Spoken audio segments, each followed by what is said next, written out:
बिस्मिल्लाहिर्रहमानिर्रहीम। अस्सलाम वालेकुम डियर स्टूडेंट्स। आज के हमारे इस लेक्चर में unit 9 theorem 9.2 10th class math का हमने स्टार्ट करना है। तो हमारे पास एक नया थ्योरम है, इसको पढ़ेंगे, समझेंगे और सीखेंगे। हमारे पास थ्योरम 9.2 क्या कहता है, सबसे पहले इसको पढ़ लेते हैं। हमारे पास स्टेटमेंट दिया गया है, a line segments drawn from the centre of a circle which bisect the chord which is not a diameter is perpendicular to the chord. अब यहाँ इस थ्योरम में आपके पास दो अल्फाज है, एक है चोर्ड, एक है डायमीटर। इसको सबसे पहले समझ लेते हैं। इससे पहले भी हम सीख चुके हैं, एक दफ़ा फिर इसको सीख लेते हैं। हमारे पास यहाँ पर पहला लफ्ज़ क्या है, चोर्ड। चोर्ड क्या होता है? एग्जाम्पल के लिए मैंने यहाँ पर एक सर्कल बना लिया है। इस सर्कल से हमने क्या करना है, चोर्ड को समझ लेना है। अब देखिए चोर्ड क्या होता है कि सर्कल के दो हिस्सों को लाइन से अगर हम मिला दे तो उसे क्या कहते हैं, चोर्ड कहते हैं। अब ये ज़रूरी नहीं कि सर्कल का कौन सा हिस्सा, अगर मैं इन दोनों हिस्सों को मिला दूं आपस में तो ये क्या हो जाएगा, चोर्ड हो जाएगा। अगर मैं इन दोनों हिस्सों को मिला दूं आपस में, ये क्या हो जाएगा, दूसरा चोर्ड हो जाएगा। अब फासला छोटा बड़ा हो सकता है।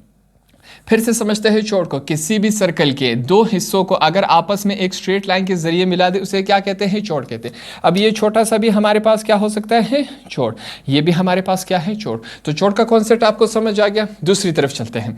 अब नेक्स्ट हमारे पास क्या है, डायामीटर। अब डायामीटर क्या होता है, डायामीटर भी दरअसल एक चोर्ड ही होता है। क्या मकसद हुआ कि वो सर्कल के दो हिस्सों को आपस में जोड़ता है। अब डायामीटर और चोर्ड में बुनियादी फर्क क्या है कि जो डायामीटर होता है वो सर्कल के सेंटर में से गुजरता है। ठीक है, डायमीटर जो होता है वो हमेशा सर्कल के सेंटर, ये सर्कल का क्या हुआ, सेंटर फॉर एग्जांपल। ठीक है, डायमीटर हमेशा सर्कल के सेंटर में से गुजर सकता है। अब जो चोर्ड होता है वो सेंटर में से नहीं गुजरता। ये बातें आपको क्लियर हो गई। अब यहाँ थ्योरम के बाद सबसे पहले हम क्या करेंगे, एक सर्कल बनाएंगे, क्योंकि हमें थ्योरम में ही कहा गया कि एक सर्कल है। सर्कल के बाद अब हमने क्या बनाना है, एक चोर्ड बना लेना है। ठीक है, आप चोर्ड कहीं भी बना सकते हैं, इससे कोई फर्क नहीं पड़ता। मैं क्या करता हूँ, चोर्ड यहाँ पर बना लेता हूँ। ठीक है, यहाँ पर मैंने क्या किया, एक चोर्ड यूं बना लिया। हमें क्या कहा गया था कि एक सर्कल होना चाहिए और उसमें एक क्या होना चाहिए, चोर्ड होना चाहिए।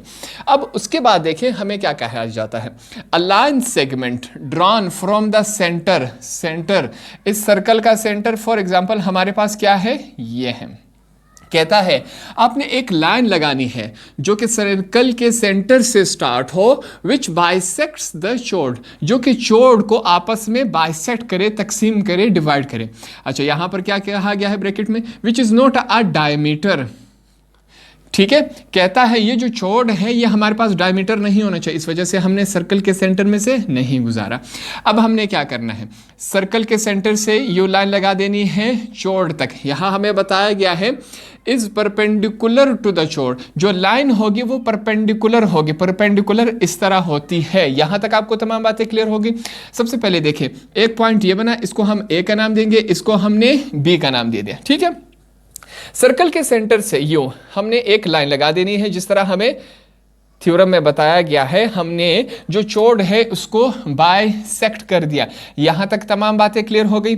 अब हमने कुछ और चीजें समझनी है। ए बी, एक नया पॉइंट आ गया हमारे पास, क्या हो गया, सी हो गया। यहां तक तमाम बातें क्लियर हो गई। अब हमने हमेशा पढ़ा था अगर ऐसा परपेंडिकुलर लाइन लगाए जो कि किसी भी लाइन सेगमेंट को आधे में तकसीम कर दे, दो हिस्सों बराबर हिस्सों में तकसीम कर दे, उसे हम क्या कहते हैं, राइट बाइसेक्टर या परपेंडिकुलर बाइसेक्टर। ठीक है, परपेंडिकुलर बाइसेक्टर में हम क्या करते थे, फिर इन दोनों लाइंस को आपस में मिला देते थे। ये लाइन हमने यहां मिला दी और ये लाइन हमने यहां मिलानी है। जैसे ही हम चेक करेंगे, यहां इस पॉइंट को, सर्कल ऑफ सेंटर को हमेशा हम क्या कहते हैं, ओ कहते हैं। अब ओ से लेकर ए तक डिस्टेंस सेम है, ओ से लेकर बी तक डिस्टेंस सेम है। यह हमने पढ़ा था, सीखा था कि परपेंडिकुलर बाइसेक्टर में ये वाला फासला और ये वाला फासला क्या होना चाहिए, सेम। अगर ये दोनों सेम आए तो इसका मतलब क्या है कि ये हमारे पास क्या है, परपेंडिकुलर बाइसेक्टर हुआ। यहां तक तमाम बातें क्लियर हो गई। अब यहां पर कुछ सीखते हैं। हमने क्या किया, इसको यू लगा दिया। यहां दोनों तरफ जो है हमारे पास ये कौन सा एंगल बन रहा है, 90 डिग्रीज। इस वाले ट्राइंगल में भी 90 डिग्रीज है, उस वाले ट्राइंगल में भी हमारे पास एंगल क्या बन रहा है, 90 डिग्रीज। अगर यहां पर हम डी रख दें और चेक करें तो हमारे पास ओ तक जो स्ट्रेट लाइन गया है वो कौन सा एंगल बना रहा है, 90 डिग्रीज हमारे पास वो एंगल बना रहा है। तो जो चीजें हमें बताई गई थी हमने उसी थ्योरम को डायग्राम के जरिए यहां पर हमने प्रूफ कर दिया। ये डायग्राम आपको आसानी से समझ आ गया। अब हम चलते हैं थ्योरी की तरफ। तो डायग्राम बनाने के बाद, ये जो डायग्राम बनाना है उसके बाद आपने सबसे पहले क्या हेडिंग देना है, आपने गिवन का, टू प्रूफ का और कंस्ट्रक्शन का। एक दफा फिर से हम इसको समझ लेते हैं ताकि आपको लिए तमाम चीजें क्लियर हो जाए। इस थ्योरम में सबसे पहले हमें बताया गया है कि आपने एक सर्कल बना लेना है। हमने सर्कल बना लिया, फिर कहा गया कि एक चौड़ बना ले। चौड़ हमने सर्कल के दो हिस्सों को आपस में जोड़ा, ए से लेकर बी तक। ये हमारे पास क्या हो गया, चौड़। फिर उन्होंने हमें कहा कि ये जो आपने चौड़ बनाया है इसको आप बीच में बाइसेक्ट कर दिया। हमने इस तरह बाइसेक्ट कर दिया, ये लाइन परपेंडिकुलर लगाई, ठीक है, ओ से लेकर सी तक। ये काम हमने किया। फिर हमने ए से लेकर ओ तक ये लाइन लगाई, ओ से लेकर बी तक हमने ये लाइन लगाई। तो हमारे पास ये डायग्राम मुकम्मल हो गया। तो अब गिवन में हमारे पास सबसे पहले क्या कहा गया है, C is the mid point of any chord, ठीक है। कहा जाता है कि किसी भी चौड़ का जो मिड पॉइंट होगा वो हमारे पास क्या होगा, वो हमेशा हमारे पास क्या होगा, सी होगा। अगर हम चौड़ यू लगा दे तब भी इसका मिड पॉइंट क्या होगा, सी ही होगा। ये लिखा है A B of a circle with centre O. कहता है ए बी हमने लगाया और इसका सेंटर क्या है, ओ है। अच्छा आगे चलते हैं। Where chord A B is not the diameter of the circle. अब कहा जाता है कि ए बी जो है वो डायमीटर नहीं है। डायमीटर क्या होगा, अगर ये सेंटर में से ए बी का लाइन जो है सेंटर में से गुजरता तब ये हमारे पास डायमीटर होता। अब यहां पर सेंटर में से नहीं गुजरा तो इस वजह से ये डायमीटर नहीं है। नेक्स्ट हेडिंग हमने क्या देना है, टू प्रूव। हमने साबित क्या करना है कि O C perpendicular to O B, कि ये जो ओ सी है वो ए बी के परपेंडिकुलर लगाए हैं। ओ सी जो है परपेंडिकुलर लगा है ए बी के, ठीक है। इस तरह अगर यू लगाया गया हो लाइन तो वो क्या होता है, परपेंडिकुलर होता है। हमने इसको प्रूफ करना है। कंस्ट्रक्शन में हमने क्या किया है, जो काम हमने यहां पर किए डायग्राम में वही हमने यहां पर लिखने हैं। Join A and B with centre O. हमने ए और बी को ओ के साथ यू जोड़ा लाइंस के जरिए, कि नहीं, बिल्कुल जोड़ा। And names the angle, angle 1 and angle 2। अब ये जो एंगल बना है इनको एंगल 1 और एंगल 2 का हमने नाम देना है। इसको मैं 1 का नाम देता हूं और इसको हमने क्या किया, 2 का नाम दिया। दोनों क्या बना रहे हैं, 90 डिग्रीज बना रहे हैं। हमने क्या किया, एक एंगल को, एक ट्राइंगल के एंगल को 1 का नाम दिया, दूसरे को हमने 2 का नाम दिया। यहां तक तमाम बातें क्लियर हो गई। तो नेक्स्ट स्टेप में हमने क्या करना है, सबसे पहले प्रूफ का हेडिंग दे देना है। प्रूफ के बाद हम इस तरह एक चार्ट बनाएंगे। चार्ट के 2 हिस्से होंगे हमारे पास, ठीक है। पहले में स्टेटमेंट्स लिखेंगे, दूसरे में हमने रीजन लिखना है। सबसे पहले in triangle O A C in the correspondence. इस लाइन का मतलब क्या है, इन द कोरेस्पॉन्डेंस या लाइंस कह सकते हैं, ट्राइंगल ओ बी सी। अब इसको जब हमने बाहर निकाला, अलग अलग करके लिखा, देखिए ए, यहां पर देखें ओ ए सी और ओ बी सी, इन दोनों को हमने अलग अलग करके यहां पर लिखा। अब नेक्स्ट स्टेप में देखें मेजरमेंट ओ ए। इसके ऊपर जो लाइन है इसका मतलब क्या है कि ओ से लेकर जो ए तक लाइन है, ओ से लेकर ए तक जो लाइन है वो बराबर है एम से लेकर ओ बी। अब ओ से लेकर ए तक जो लाइन है ये लाइन, और ओ से लेकर बी तक दोनों लाइन क्या है, सेम है। मैंने यहाँ पर अलग अलग करके बना दिए, ये हमने लिखा है radii of the same circle. यहाँ पर रीजन हमने इसका बता दिया। मेजरमेंट ए सी लाइन सेगमेंट बराबर है बी सी के।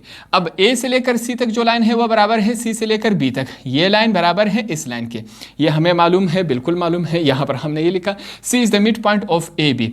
अब हमने यहाँ पर रीजन बताया कि ए बी का बिल्कुल मिड पॉइंट क्या है, सी है। इस वजह से दोनों साइड्स क्या है, बराबर हैं।